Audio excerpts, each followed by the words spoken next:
Ce mercredi 7 mai 2025, le Conseil des ministres, tenu sous la présidence du chef de l'État, M. Patrice Talon, a acté les décisions dont voici la teneur.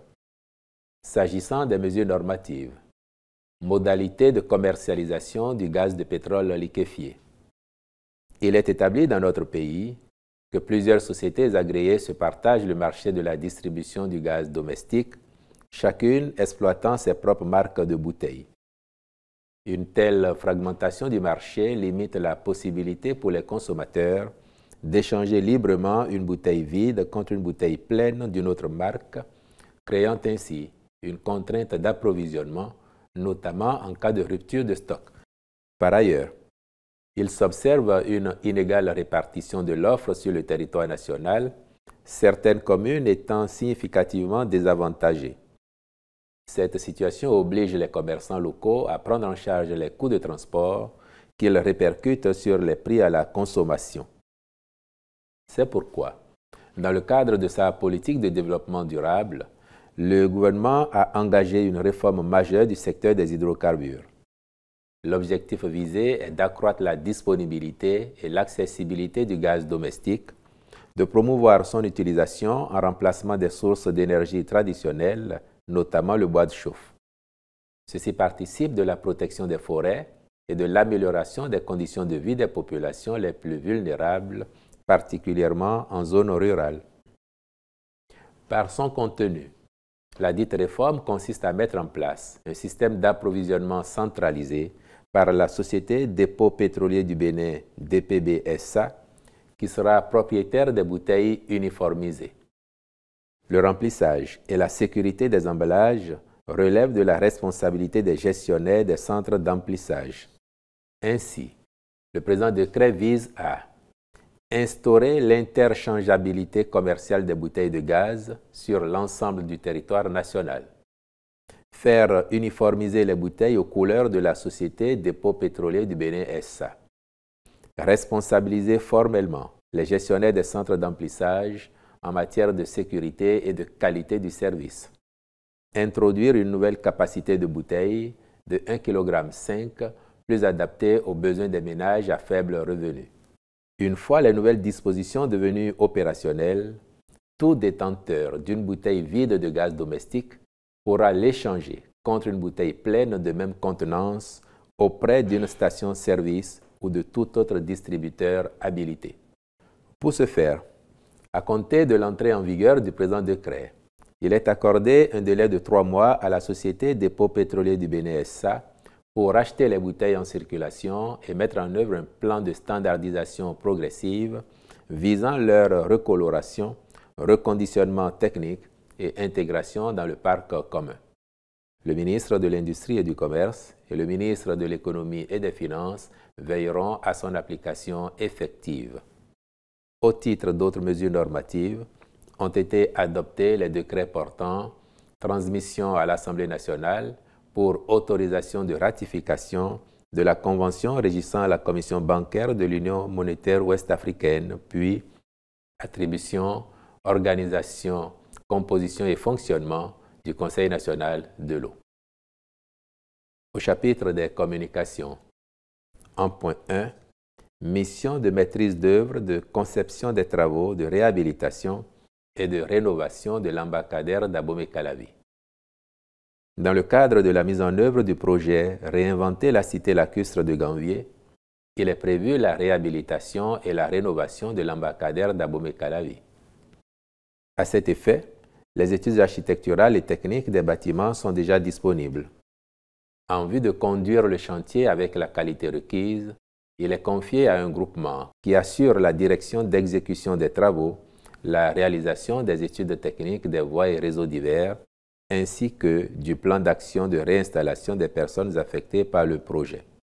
En point 2, autorisation de signature de la convention de partenariat entre le ministère de la Santé et le groupe pharmaceutique Roche pour la lutte contre les cancers au Bénin. Le cancer est l'une des principales causes de décès dans le monde et les frais liés à sa prise en charge sont généralement très élevés. Or, la plupart de ces cancers peuvent être traités avec succès ou évités quand la prise en charge est faite à temps. Le partenariat avec le groupe Roche permettra précisément de développer des solutions adaptées, notamment la prévention des cancers gynécologiques et mammaires à travers le dépistage et la prise en charge des lésions précancéreuses, celle des cancers pédiatriques, le développement des hôpitaux du jour en cancérologie, ainsi que la prise en charge de certaines hémopathies. En point 3.